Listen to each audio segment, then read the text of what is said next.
So, our first speaker is breaking the trend, and she's been with Booking.com for over 13 years. Woo! Yes! And she definitely knows what works. So let's welcome Anna Parker on the stage, who's going to talk about how they do L&D at Booking. Thank you.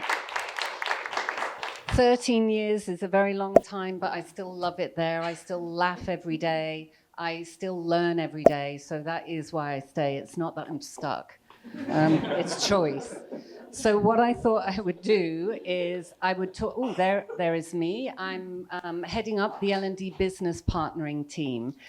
Just to tell you a little bit about what that team is. It's new in Booking in the last 3 years, and with the face of learning to the business. And we've got so big, we have about 40 to 50 learning professionals in the head office. So we really need to be able to talk to the business and HR and keep them up to speed in what is possible, what is our portfolio, what will we pay for, what will we not pay for, what is a reasonable learning request and what isn't.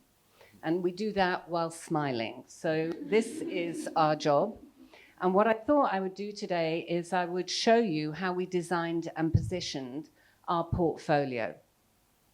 So in the beginning, 13 years ago, there was very few things, and it was pretty easy to say, you get this, you don't get that, deal with it. Now, 13 years on, there's a lot. And, you know, in reality, we all know that we can use our internal company information, but we could just go and YouTube it or Google it. So we need to explain it in a way that makes sense.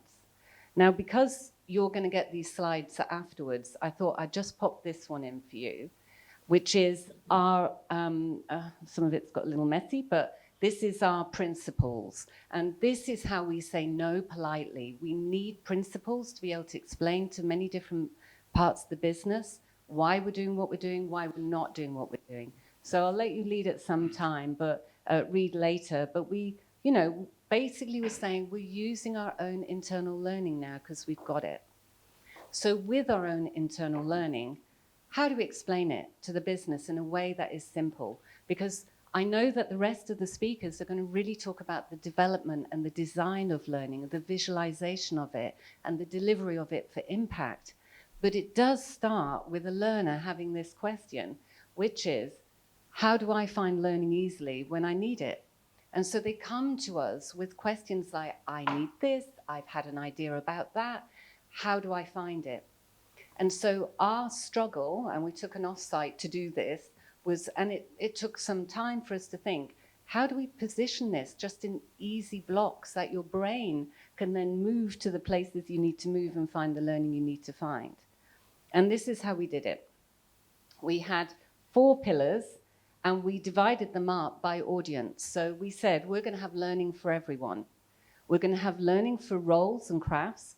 We're going to have learning for teams and groups, and we're going to have learning for unique individual cases. So to break it down, and this took a long time to get to, learning for everyone, it's content like soft skills, it's very foundational craft information that we would like anyone to be able to see and learn. Learning for roles and crafts, we said, do you know what, when you're new, that's a particular role, that's a new hire. So we've got that covered. Leadership, management, of course we've got to look at that, and the huge, huge techie area of craft. So we decided to put that all into one specific place and deal with that in one particular way. And then we said learning for teams and groups, because sometimes you're not a team, but you are a group, and you might all report to each to someone for a while. And we realized there's only 2 challenges we will pay for and support. One is you're a team or a group with a business challenge, and the other is you're a team and you've got a team challenge. And dividing it like that made it very clear for us how we support, where we go for our solutions. And finally, sometimes we just don't have the specialism, and we say, then we pay. We ask you to go externally, and we'll deal with that and help you to get that specialism. So this looks really easy, and as Zoltan was saying before, simplicity is not easy to get. And just to laugh at me and with me, my first description of learning for everyone was something like push content. for individual learners, something really crappy. So, we took time to really think about how would we put this in a way that's meaningful. And then my final slide is just to give you a really quick sense of how that shows up on our learning management system. So we go, okay, learning for everyone, and the rest is down there. But just to give you a sense of how we do it in a way that's not too overwhelming. Cool, that's that. I'll go back up one slide because that's probably the more interesting one. One question. Da, da, da, da. Everyone's like, oh, it better be good. Anyone have a question? No? Now we feel pressure. We need to ask just one. Yeah, just one. We've got one. Yay! Yeah, thank you very much. You're welcome. How do you measure the impact of the courses? Like, what metrics do you use? Well, how does that? I mean, what kind of feedback are you getting? So the question is the $1,000,000 question. How do you measure the impact of your courses? That is a different 5-minute presentation. And we solve it. I mean, the thing to say is that what helped here, I think I'll go to this slide to help, is understanding that we have new hires and they have a specific role for a specific time. Means, well, what is it that makes them new? What makes them not new? How do we measure that? If we're leaders, then we can define what we expect from our leaders. And craft, again, we can start looking at, can you come out of this and do something differently in your job? So we do try and look for meaningful ways to be able to deliver on the outcome.